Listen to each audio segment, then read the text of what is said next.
narito na naman tayo para sa isang napaka-sweet, nakakapanabik at sobrang trending na love story nila Kalingap Jomar at Carla.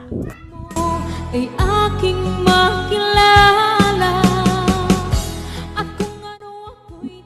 Para sa pagpapatuloy ng ating love story ay medyo kapanapanimik nga itong ating video ngayon dahil nag-trending na naman sila, dahil nagkaroon na naman sila ng napaka-sweet moments nung nakasakay sila sa boat. Dahil paano pa naman, puro sandal, hawakan ng kamay at titigan ang kanilang ginawa sa pagsakay nila sa boat, at marami talaga silang mga napag-usapan na hindi pa nila napag-uusapan dati. Kaya naman panoorin na natin kung ano ba talaga ang nangyari sa kanilang date sa Thailand na nakasakay sila sa boat. Talagang marami ang mga mangyayaring kilig moments dito, kaya lahat ay inyong abangan.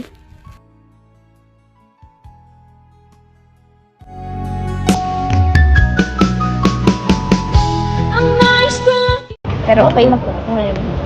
Ba't ka manong ko itong nakaraan? Siyempre po, hindi tayo magkasama.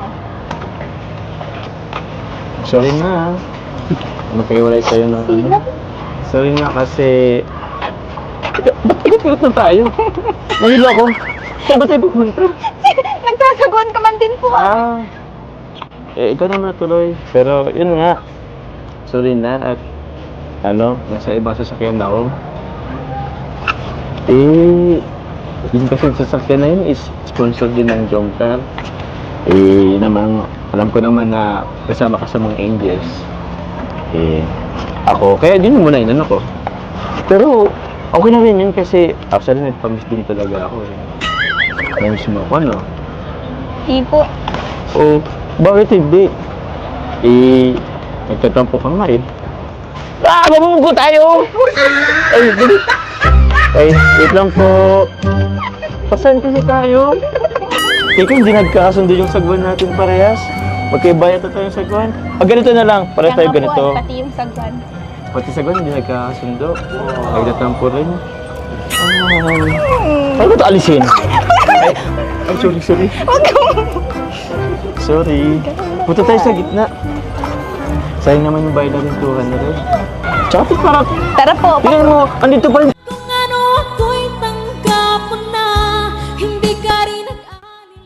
Bumabawi talaga ang dalawang ito ngayon dahil noong nakaraan ay mahinid na naman sila na pagkasunduan dahil hindi sila nagkasabay noong bumiyahe sila dahil later na dumating si Kalingap Jomar, kaya naman nagtampo si Ate Carla dahil doon. Ay, sorry. Sorry. Punta tayo sa gitna. Sayang naman yung bayad natin 200. Tsaka parang... Tara po. Tingnan mo, andito pa rin tayo, oh. Papunta na tayo doon. Punta tayo sa gitna. Kanina pa tayo... Ay, di nagkakasundo talaga. Sige. Ha? Ay! Ay, bababagalit tayo! Sorry po. Sensya na po. Ano bang gawin mo mamayang gabi? Natutulog po. Char. Tutulog lang? Grabe, ang sarap ng buhay mo. Hindi po. Alam mo, Gong? Habang tumatagal, paganda ka ng paganda. Nakakainis ka na, ha? Hindi po. Ha? Parang hulog na ako sa'yo. Siguro, Carla, kailangan ko ng magpapogi para naman pumantay na ako sa level ng ganda mo. Patagal ng paganda ng paganda.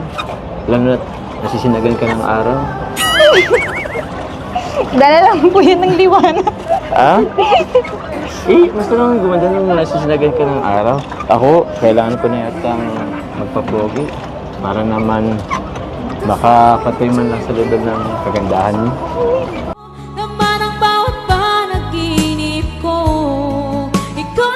Hindi naman na kailangan naman pang magpapogi si Kalingap Jomar dahil para kay Ate Carla, siya pa rin naman ang pinakagalaki na kanyang nakilala dahil parang nagiging totoo na nga ang kanilang love team.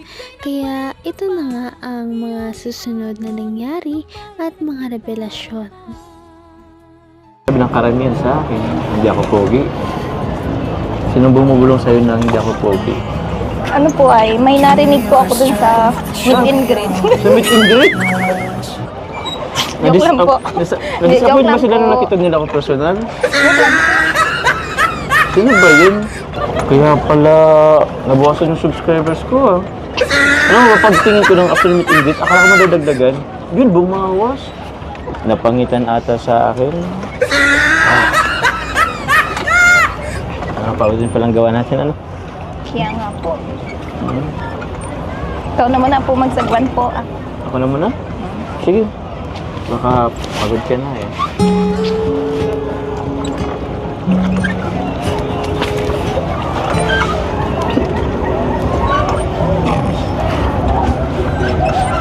Hindi, kaya...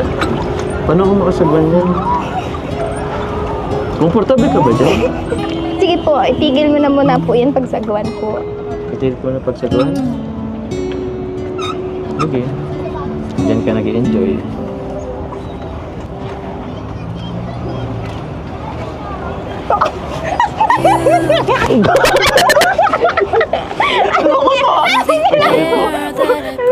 Wait. Lakas ah! Ba't po inamin mo yung ulo ko? Hanggang wakas ay tayo ng dalawa. Palagi kang Kitang-kita naman na sobrang kinilig si Kalingap Jomar sa moves ni Ate Carla. Hindi talaga niya naitago ang kanyang pagngiti. At syempre, mahilig naman kasing manghalik o umamoy si Kalingap Jomar sa buhok ni Ate Carla. Kaya nagulat na naman si Ate Carla dahil dito. Ngunit syempre, ito naman ang ginagawa sa taong gusto mo lamang. Sandal ka sa akin. Sandal ka na lang ulit. O, di ko na amoyin. Sige na, sandal ka na ulit. Sorry hindi ko napigilan. Medyo namiss ko na rin kasi yung ano yung aroma mo.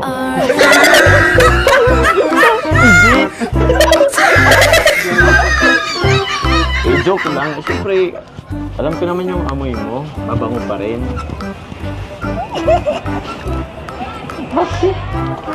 Kayo nga po eh. Bakit? May usok po. Nagsamit kasi tayo kanina. Teka lang, Carla. Papansin ko lang. Ba't andito pa tayo? Hindi mo lang tayo gumit mo. Kanina pa tayo magkausap. Gilid pa rin tayo. Ikaw, Ano po ba ito? Ha? Okay lang po yan. Importante po. Magkasama tayo. Hindi naman talaga. Alam mo pa, hindi ka marunong magsagwan. Ganito kasi yun. Yung kamay mo dyan mo. Ganito kasi magsagwan at tamang pagsagwan. Yan. Para kumandar tayo. Hindi nga po tayong Kumandar tayo. Akala mo lang hindi, pero mandar tayo. Alam mo ba, Carla? Ang relasyon, parang sagwan lang. Dapat sabay kayong pumipedal. Tama, kaya sana ay magpatuloy talaga ang kanilang love team.